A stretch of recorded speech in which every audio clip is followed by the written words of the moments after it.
Every so often I get letters in the mail from people who are not grounded in reality, who are interpreting biblical verses to prove that Jesus is coming, or that the end times are coming, or that the book of Revelation is coming into effect, and these verses from the Hebrew Bible prove it. And it's sort of amazing that people are convinced that they know what God thinks, and are saying things that I have a feeling that not many fellow human beings would agree with. But of course, that's the trick. How do you know that you're not just following the crowd and doing what other people are doing? And on the other hand, like, how would one know what is better than the crowd from a higher source? The Torah this week in Parsha Re'eh says, Shmer v'shemata, et kol advarim ha'ela, which is to guard and to listen. Shema is always a key thing, right? Like, so there's a matter of listening to what's going on, what's not already in yourself, but hearing from the outside. All of these matters, that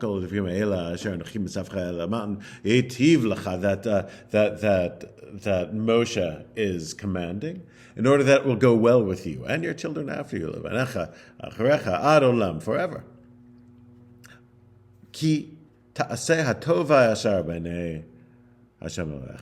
That you will do what is good and right in the eyes of Adonai your God. So, what is good and what is right? And Rashi, the great Torah commentator, says, what does it mean when it says, V'atov, what is good? B'nei Shemayim. You should do what's good in the eyes of heaven. In other words, in God's eyes. What is good, you are obligated to something more than what human beings expect. You're obligated to what God expects. V'yashar, and what's right, B'nei Adam. Rashi says, that's what's right in the eyes of humanity, of other people. What is good in the eyes of God, but do what's right in the eyes of people. Though some Midrashim reverse those. You do what's good in the eyes of people and what's right in the eyes of God. What's the difference? I'm not sure I know.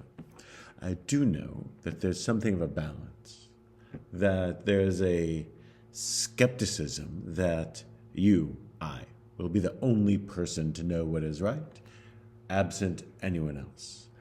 You should be able to have a friend or two who's able to look you in the eye and say, I don't think you've got this one right.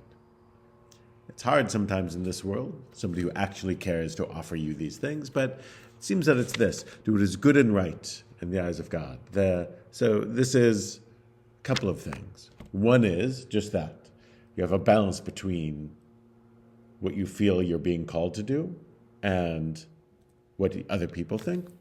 And also, do it as good and right is partly the net we're working with. Even if there's something that's not literally commanded in the Torah or literally pressured upon you by your fellow human beings, you're still obligated to do it because you have to do what is good and right always.